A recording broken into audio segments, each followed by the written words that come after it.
I'll be down to get you a taxi. Right about $8:30. Oh, sweetie, don't be late. I won't be there when the band starts playing. And when you get there, honey, two steps gonna have to walk. Gonna dance up out of my shoes. Red flags, yellow roses. Oh, tonight I'm going Hey, welcome back to Southeast Beer Tours. We're here at the Firkin Beer Festival. Firkin. You might recognize Chris from the Oktoberfest, or shall we say Franz? Franz, the Oktoberfest. That's right. Another appearance. Chris has the badge of courage today, so he'll be host of this episode. I'll be behind the camera. So what this is special, why this is special is the Firkins are small cask containers for one-off brews. You can go to any beer festival and get hammered, but these are not forced carbonation. These are natural secondary fermentation, and these are not available in the breweries or, of course, bottled. So it's very special. It's on the campus of Highland Brewery, which is, again, is very special for a beer fest.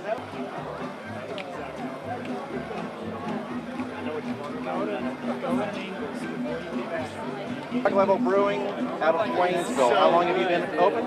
We've been open for 6 months. Okay. And you said this is your first time brewing a cask. It is. And it's called? Driving Miss Daisy. It's an English pale ale brewed with lavender, English breakfast tea, and honey. So, why don't you tell us what you think? I like the floral. I actually smell the honey and tea. Yeah. Herbal. I like it. This would be good, like, refreshing. Yeah. night of insomnia, need a little herbal tea, have this instead. There you go. Or an afternoon with tea biscuits. Yeah. On the front Beer porch. and biscuits on the porch. There are a lot worse things a person could have. So at Frog Level, two questions you've probably been asked a million times. Why is it called Frog Level? Well, it's in the Frog Level district of Waynesville, which is by a creek. Hence, it's on the level of the frogs. Okay. So. And do you have a specialty or niche? There's a lot of breweries opening up. Some are focusing on lagers, some are focusing on... What would you consider your niche in the area? We do English style ales. That's what I would describe it as. You know, obviously we kind of branch out from that. But in general, like most of we're inspired by English style ale. And we also like to use fresh herbs, fresh spices, fresh ingredients, and we experiment a lot with different things, extreme brewing. And I'm talking with VIP and... what's your name? Taylor and... Jenny Williams. Jenny Williams. Nice to meet you folks. Very good. Driving Miss... I'm going to drive along with Miss Daisy now. Cheers. Chris, speaking with... Billy Klingel. With Oyster House Brewing. And tell me a little bit, I noticed your cask is a little different than a lot of the other ones. What's the deal with that? This is a beer engine. Standard fare when you go to England and visit all the pubs, you'll always see a beer engine up on the bar. Essentially, it's just like a well pump.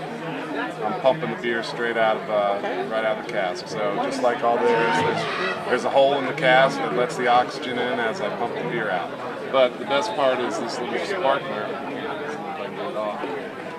It sprays the beer and forces it through tiny bubbles, so it ensures that you get perfect head. Tiny bubbles. Good, how you doing? Hi everybody, we're doing Chris, tell us about the oyster aspect of that brine.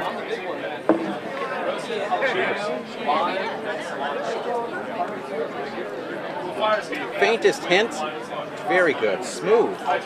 Is this your first time making a cask beer? No, I always have a cask on at the restaurant. Is that okay? And you're located in Asheville in Lobster Town? Yep. Okay. 35 Pat in the middle of downtown. And how long have you been there? We just had our 7th birthday back in March.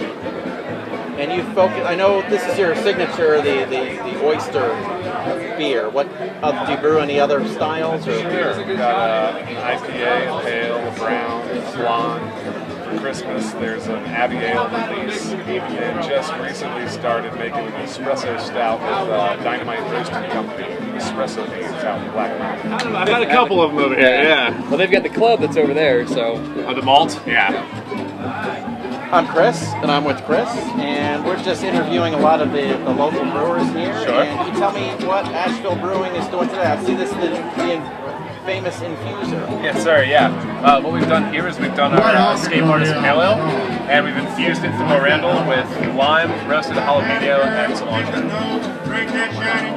Did I try some? I would be happy. It's crazy talk. Lime and cilantro? Well, the jalapeno with our pale ale is actually already one of our staple house brews. That's called our Fire Escape. So it's basically, yeah, we just recreated it in this and added the lime and cilantro. Oh, I smell the pepper on that. That's going to come through first, And absolutely. the cilantro, too. Yeah, I think that does a really good job of cooling it down, kind of mellowing it out.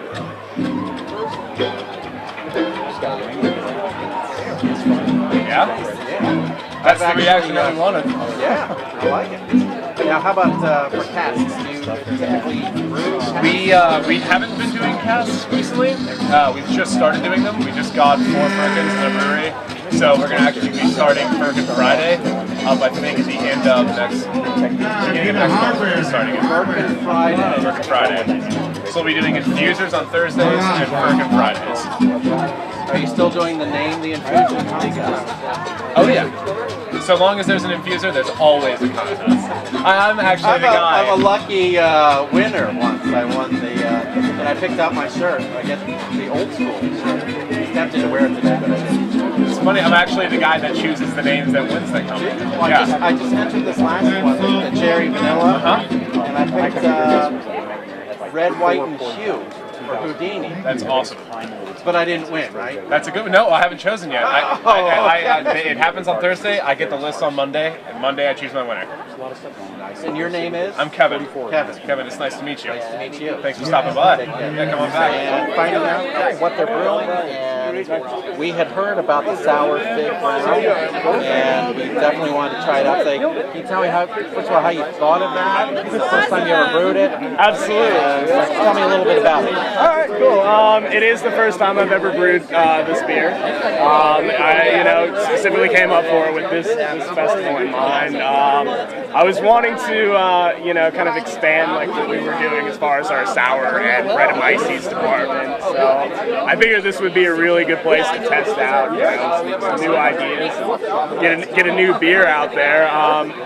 It's such a sugary fruit. How do you get the sugar flavor of fig past the yeast killing it? Actually, I conditioned the cask with the figs. So the figs were added just about 2 weeks ago after the beer had aged and fermented out. So it was only in there for the carbonating process. We added the figs, and I figured it would be, the best time to add them would be in the end, so it would be the closest flavor to serving. But yeah, Do you do that with any of your other beers? Add it? We do.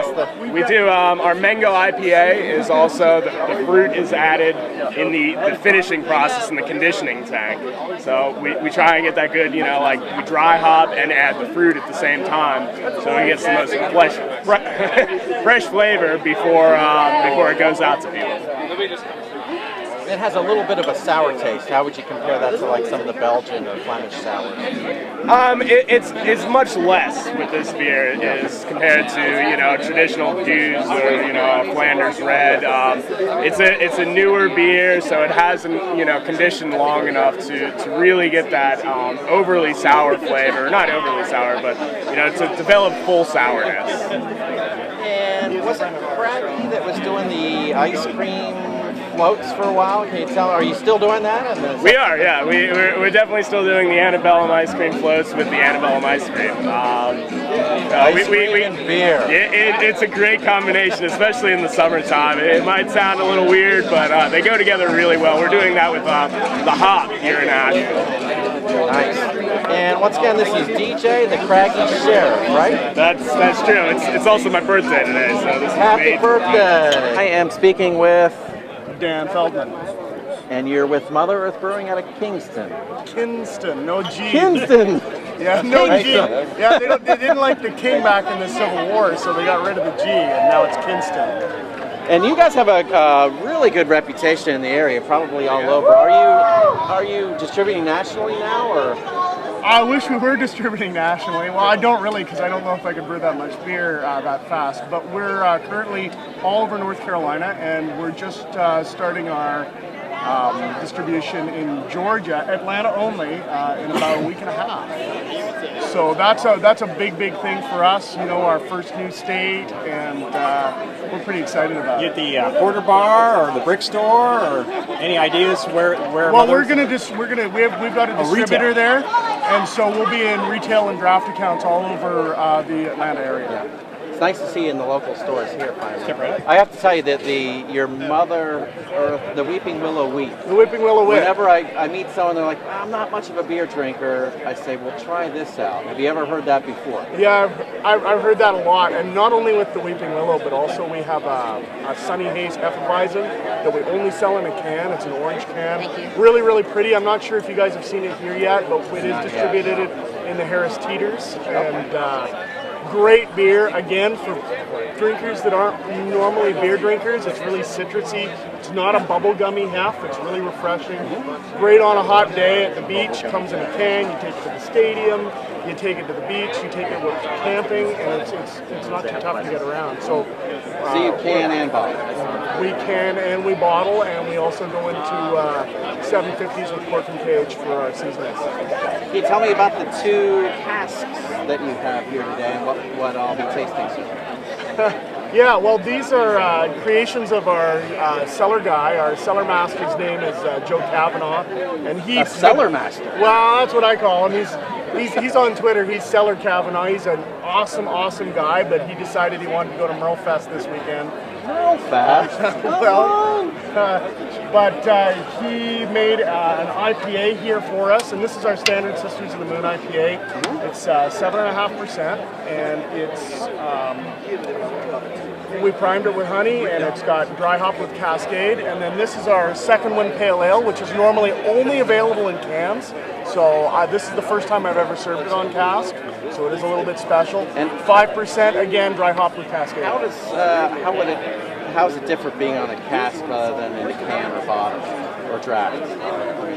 It's totally different. Is it? I mean, there's no comparison, right? Really? Cask ales have a natural carbonation to them, which is really fine and feathery, and that's, I mean, that's part of the whole camera creed, right? If you're into the campaign for real ales, they're really after that cask experience, which isn't quite as consistent as maybe what you get out of a bottle or a can, but has a little bit more of an artisan feel to it, and a lot of us really appreciate that. There's a campaign for real ales?